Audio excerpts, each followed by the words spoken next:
Bonge moja la movie kali kwa mwaka 2019. Hii movie ilitoka mwaka 2019 lakini leo mwaka 2025. Imepita zaidi ya miaka 6 nimekuletea movie hii kali sana kwa mwaka 2025. Ni bonge moja la movie. Kama unaogopa movie za kutisha, basi nakuomba utizame hii movie kwa sababu ni movie moja kali na ya kutisha ambayo nimekuletea leo. Jina langu ni Bongo Tech 255. Unashtakiwa ni kwenda kuitazama video hii mwanzo mpaka mwisho. So bila kupoteza muda, let's start.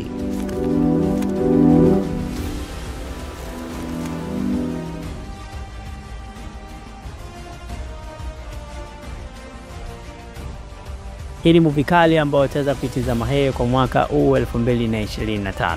Bwana mmoja, daktari wa wanadamu, alihamishwa kazi katika mji mmoja mdogo kwa ajili ya kazi zake hizo za kitibabu.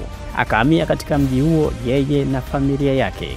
Akiwa mgeni huko maeneo hayo, alishangazwa na baadhi ya tamaduni za ajabu ya maeneo hayo, ikiwemo wanyama kuzikwa kwa heshima katika maeneo maalum. Lakini hakujaji sana, akafunika kombe wanaalamu wapite.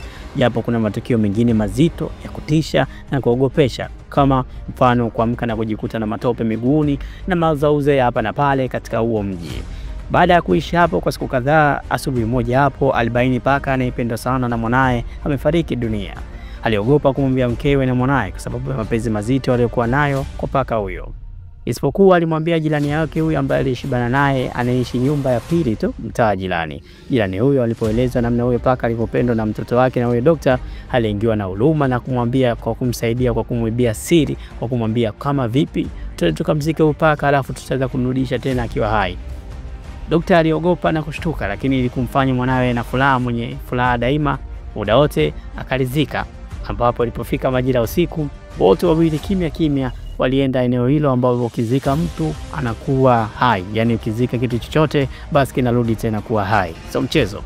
Walimzika paka huyo daktari akiwa bado amini, lakini asubuhi ilipofika akaamini kwamba haikuwa masiala, ilikuwa ni little things. Baada ya kumuona paka huyo nyumbani kwake, siri ya kilichotokea ikabaki kuwa yule daktari na yule jirani yake mwema. Paka amerejea ndio, lakini kuna mabadiliko akaanza kuyaona, si kama paka yule wa mwanzo. Huyu sasa kana tabia ya ajabu, mbovu, mkali, kiburi na mwenye jeuri.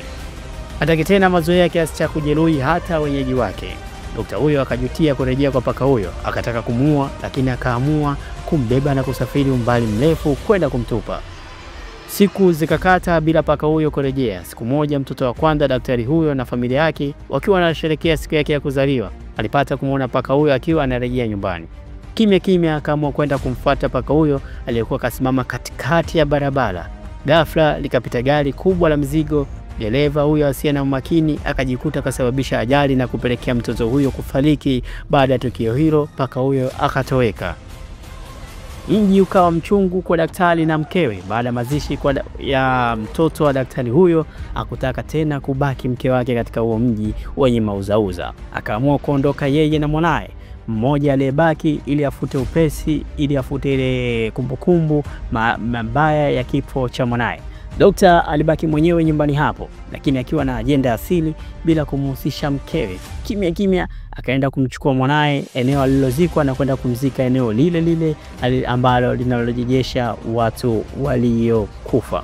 Kama kawaida, mtoto akarejea nyumbani, naye pia si kama yule mtoto ambaye tuliokuwa tumemzoea mara kwanza. Huyu mtoto wa sasa anatisha na mtu ambaye ana ukatili ile mbaya, kuogopesha zaidi. Lakini kutokana na namna ambavyo anapopenda na baba yake akufia, alisema aliwalo na liwe, bora niishi na mwanangu hivi.